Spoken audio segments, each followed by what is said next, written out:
phải đây hay gì với đà hơi clown hơn thôi chứ còn một bài mà anh kia đây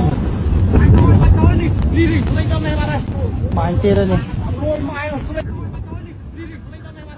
mà anh kia đây này